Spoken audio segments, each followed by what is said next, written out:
नमस्कार, कैसे हैं आप लोग? मेरे ख्याल से अच्छे होंगे और अपनी पढ़ाई लिखाई को अच्छे से कर रहे होंगे। जनवरी महीने के करंट अफेयर को हम डिस्कस करने जा रहे हैं, उत्तर प्रदेश के करंट अफेयर को।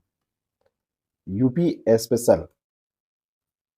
बहुत ज़्यादा संख्या में तो क्वेश्चन नहीं होते हैं, लेकिन बहुत इंपॉर्टेंट। इसको शुरू करने से पहले एक महत्वपूर्ण सूचना। Test series UP PCS prelims 2023 की शुरू हो चुकी है। UP PCS test series 14 March से शुरू होगी। 14 मार्च से 8 मई तक ये टेस्ट सीरीज का पूरा ये शेड्यूल आपके सामने है। जीएस के 20 टेस्ट, सीसैट का 5 टेस्ट, टोटल 25 टेस्ट होंगे। करेंट अफेयर की अच्छी सी प्रैक्टिस इसी के साथ हो जाएगी। हर एक पेपर फुल लेंथ टेस्ट का होगा, जैसा कि आयोग पूछता है 150 क्वेश्चन का। हर एक टेस्ट ऑनलाइन और साथ में उसका पीडीएफ आपको दिया जाएगा। हर एक टेस्ट का एक्सप्लेनेशन आपको दिया जाएगा। और क्या चाहिए?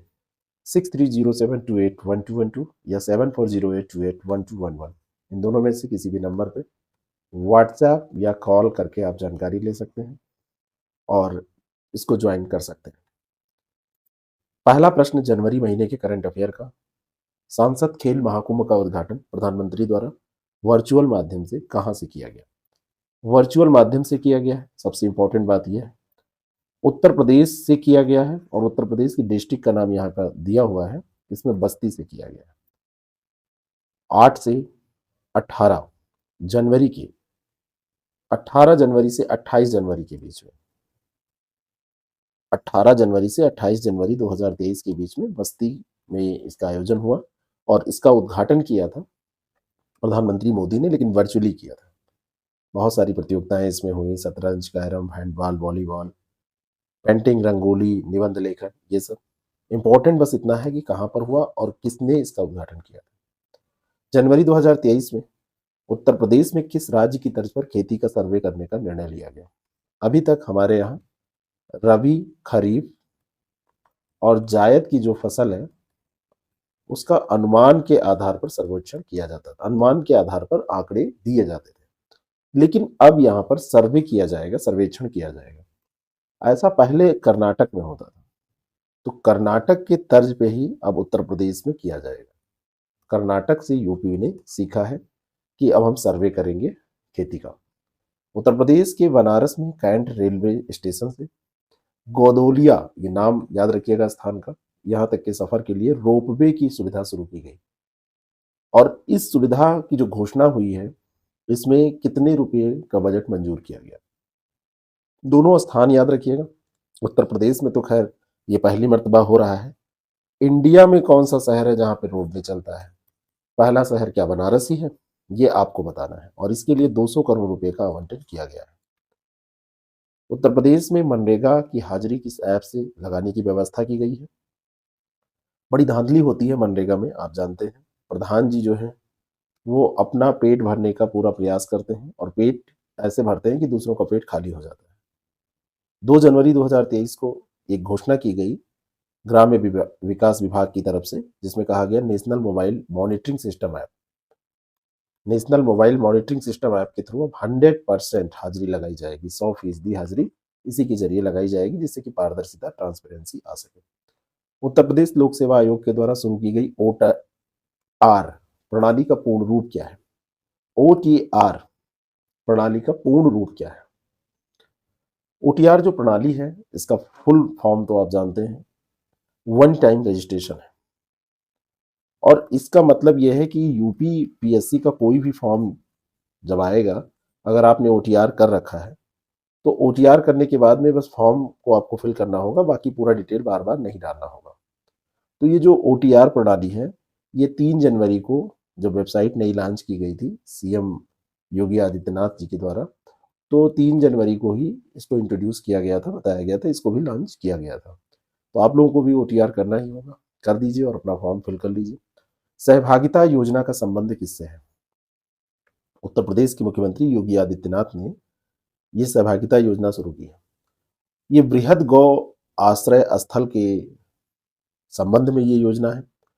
इसी के अवलोकन के दौरान ये बात कही गई कि गोवंश पालन से संबंधित हम एक योजना चला रहे हैं, सहभागिता योजना। और सहभागिता योजना जो है ये 900 रुपये मासिक दिए जाते हैं प्रति गोवंश के लिए। अगर एक गाय भैंस, कोई भी भैंस नहीं, गाय या बैल कोई भी पालता है जो छुट्टे आवारा पशु घूमते रहते हैं, तो 900 रुपये उनको भुगतान किया जाता है महीने में उसको पालने के लिए। मिशन प्रोटेक्टर कारों के लिए एक सुरक्षा सेटअप बनाने वाली दाक्षायणी पांडे का संबंध निम्नलिखित में से किस जिले से है? उत्तर प्रदेश का ये जिला है। कार सुरक्षा मॉडल इन्होंने 5 जनवरी 2023 को प्रस्तुत किया है। तो ये जो मॉडल है दाक्षायणी पांडे का, ये रहने वाली है मऊ की, और अभी इनकी बहुत ज़्यादा उम्र नहीं है, 17 साल की है। और मिशन प्रोटेक्टर कारों के लिए एक सुरक्षा सेटअप इन्होंने तैयार किया है। अगर कार के अंदर कार्बन डाइऑक्साइड का स्तर बढ़ेगा तो इनका जो ऐप है, इनका जो सिस्टम है वो बीप करने लगेगा, और कई बार लोगों की जान चली जाती है, तो तुरंत अलर्ट ये कर देगा। कचरे से कोयला बनाने वाला देश का पहला प्लांट एनटीपीसी के द्वारा निम्नलिखित में से किस शहर में निर्मित किया जा रहा है? शहर पूछा जा रहा है, और ये अभी तो हम यूपी के अंतर्गत कर रहे हैं, तो बड़ा आसान है आपके लिए कि आप वाराणसी या गोरखपुर में से गेस कर लेंगे, लेकिन वैसे कठिन हो जाएगा ये प्रश्न। तो ये वाराणसी है, बी ऑप्शन इसका करेक्ट है। 68वें राष्ट्रीय फिल्म पुरस्कारों में किस राज्य को मोस्ट फिल्म फ्रेंडली स्टेट का दर्जा दिया गया?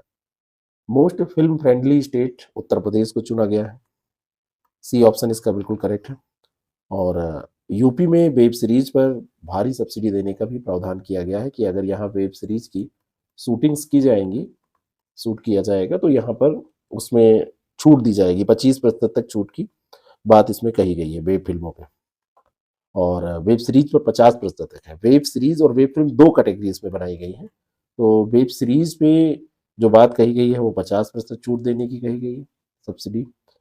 और यहाँ पर जो वेब फिल्म है उन पर फिल्मों पे आपका 25% की छूट देने की बात की गई है। तो ये उत्तर प्रदेश ही चुना गया है, और यूपी सपोर्ट कर रहा है। अभी योगी आदित्यनाथ जी जब वहाँ गए थे महाराष्ट्र मुंबई, तो वहाँ पर बॉलीवुड के लोगों ने इनसे मुलाकात करके बहुत सारी समस्याओं को भी डिस्कस किया था। दुनिया के सबसे लंबे रिवर क्रूज गंगा विलास का शुभारंभ वाराणसी से किया गया। नाम क्या है इसका? गंगा विलास है क्या ये? रिवर क्रूज है और दुनिया का सबसे लंबा है। ये 50 पर्यटन स्थलों की यात्रा कितने दिनों में करेगा या किया? तो उस समय तो करेगा की बात थी, लेकिन इसने यात्रा कंप्लीट कर ली है, और ये यात्रा जो है फरवरी में कंप्लीट हो गई है। इसलिए मैंने ऐसा प्रश्न बना दिया है कि आगे आपसे पूछा जाएगा तो इसी फॉर्म में पूछा जाएगा।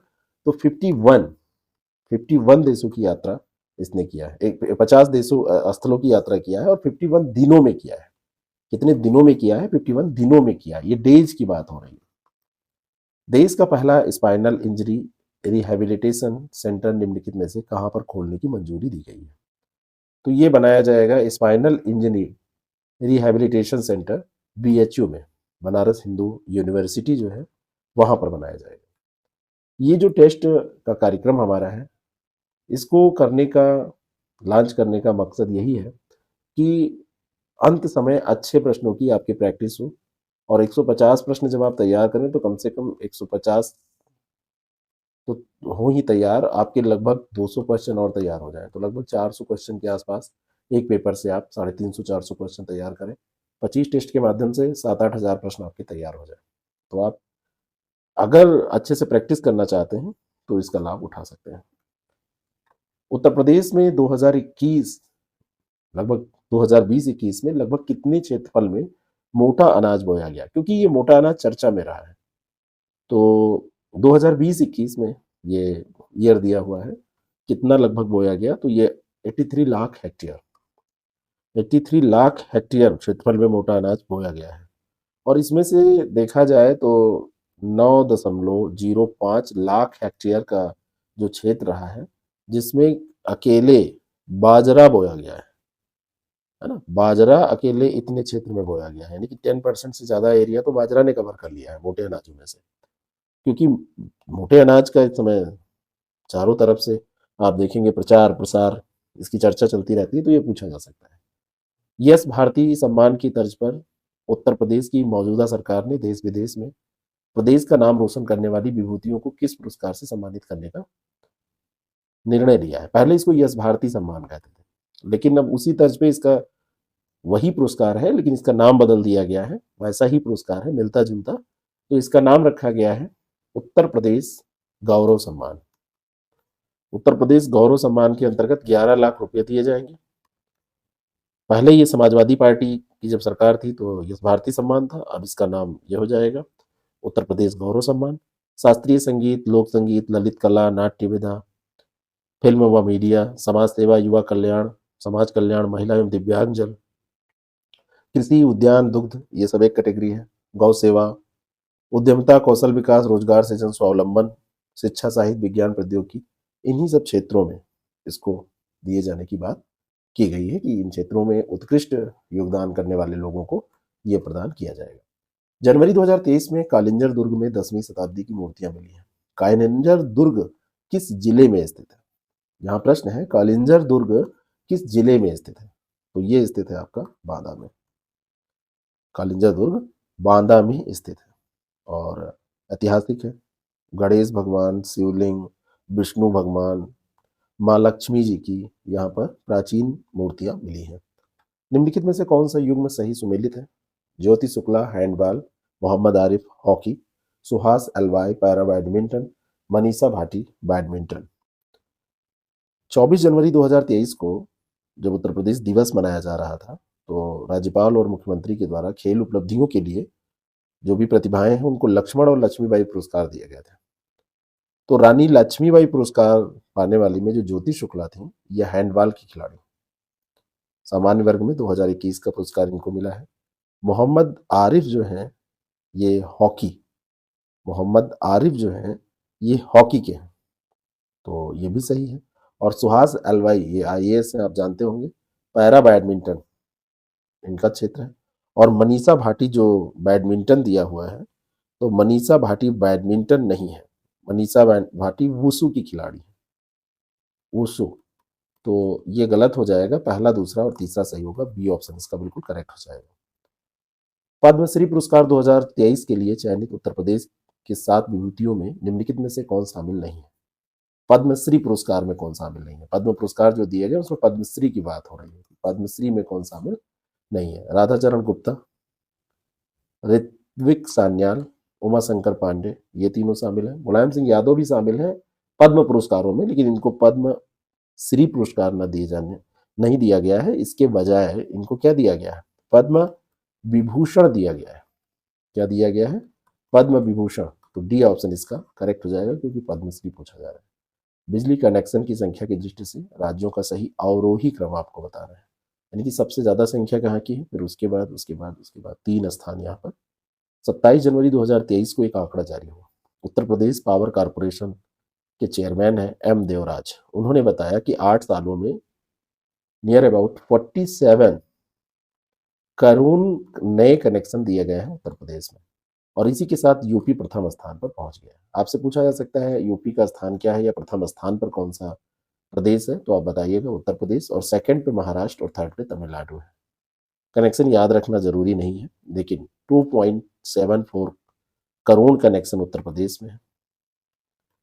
थोड़ा सा इससे कम 2.4 ये महाराष्ट्र में है, करोड़ में ही सारा आंकड़ा है, और तमिलनाडु में इससे थोड़ा सा कम 2.2 करोड़। तो इस तरीके से ये अवरोही क्रम है सबसे ज्यादा कनेक्शन वाले राज्यों का। निम्नलिखित में से कौन सा युग्म सही सुमेलित है? पशु और नस्ल, भैंस पूर्णाथाड़ी, बकरी सोजत और सुअर बांधा।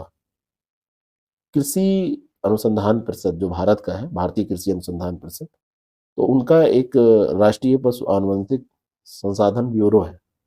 तो उन्होंने 1 भैंस, 3 बकरी और 3 सूअरों की जो प्रजातियां हैं, तो इन प्रजातियों की 10 नई नस्लों को पंजीकृत अभी किया है, और इस तरीके से भारत में जो स्वदेशी नस्लों की संख्या है वो 212 हो गई है।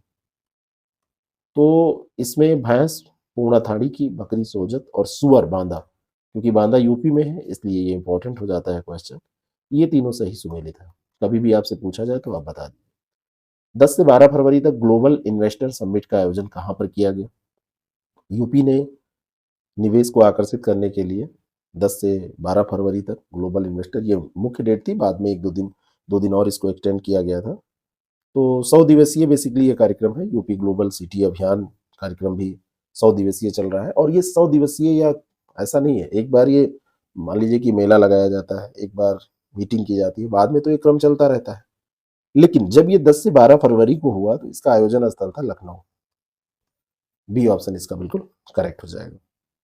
भारत की पहली हरित हाइड्रोजन सम्मिश्रण परियोजना किसके संयुक्त प्रयास से शुरू की गई है?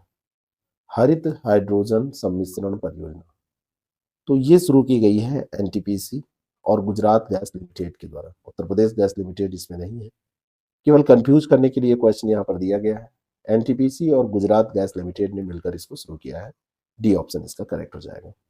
उत्तर प्रदेश के किस रेलवे स्टेशन को ईट राइट स्टेशन प्रमाणन प्रदान किया गया है? ईट राइट स्टेशन जो है ये प्रमाणन कौन देता है? तो इसको देता है, आप देखते हैं ना खाने पे फसाई लिखा रहता है, FSSAI। तो फसाई जो है ये देता है और इसने वाराणसी के कैंट रेलवे स्टेशन को ये प्रदान किया है। इसके पहले Anand Vihar terminal railway station Delhi, Chhatrapati Shivaji terminus Mumbai, Mumbai central railway Mumbai, Vadodara railway station, Chandigarh railway station और भोपाल रेलवे स्टेशन। ये 6 पहले से थे और एक ये हो गया, तो ये 7 रेलवे स्टेशन है जिनको ईट राइट स्टेशन प्रमाण पत्र दिया जा चुका है। तो ये कहाँ का स्टेशन है? वाराणसी का कैंट रेलवे स्टेशन। 8 जनवरी को पश्चिम बंगाल के पूर्व राज्यपाल केसरीनाथ त्रिपाठी का 88 वर्ष की आयु में निधन हो गया। वो कितनी बार उत्तर प्रदेश विधानसभा के सदस्य रह चुके हैं? इनका अभी निधन हुआ है, 88 साल की उम्र में निधन हुआ है। और उत्तर प्रदेश में 6 बार विधानसभा के सदस्य ये रहे हैं। अलग अलग साल है, आपसे साल नहीं पूछा जाएगा, लेकिन 6 बार ये रहे हैं। और 2014 से लेके 2019 तक केसरीनाथ त्रिपाठी जी ने पश्चिम बंगाल के राज्यपाल के तौर पर भी कार्य किया है। वैसे इनका घर देखा अगर पूछा जाए तो ये प्रयागराज में इनका घर है। ये इंपॉर्टेंट एक फैक्ट है और उन्हीं के आवास पे ही, प्रयागराज में ही इनका निधन हुआ है। अंतिम प्रश्न है इस एपिसोड का। 24 जनवरी उत्तर प्रदेश दिवस 2023 का मुख्य विषय क्या है? 24 जनवरी को ये मनाया जाता है, ये तो क्लियर ही है। और इस बार का जो विषय है ये है निवेश और रोजगार, तो केवल एक हो जाएगा। अगर पूछ लिया जाए कि इस बार का जो 2023 का स्थापना दिवस है, 24 जनवरी को स्थापित हुआ था और उसी के उपलक्ष्य में उत्तर प्रदेश दिवस मनाया जाता है, तो ये किस क्रम का है? तो 73 जो है ये 73वां स्थापना दिवस है, ये याद रखिएगा। और 24 जनवरी 1950 को उत्तर प्रदेश के रूप में संयुक्त प्रांत पहले हुआ करता था, तो संयुक्त प्रांत को उत्तर प्रदेश के रूप में मान्यता दी गई थी। कब? 24 जनवरी को 1950 में। इसी कारण से 24 जनवरी के दिन ये रखा गया है उत्तर प्रदेश दिवस मनाने का डेट। तो ये आपको कैसा लगा जरूर बताएं, जल्द ही आपको फरवरी का मिल जाएगा। और हमारे IAS प्रेप एकेडमी ऐप पर मॉक टेस्ट भी आप दे सकते हैं, मॉक टेस्ट दीजिए। 12 बजे हमारा लाइव सेशन होता है डेली, जिसमें करंट अफेयर और GS हम डिस्कस करते हैं, उसको आके डिस्कस कीजिए, हमारे साथ में पार्टिसिपेट कीजिए, आंसर दीजिए, अपने नॉलेज को परखिए।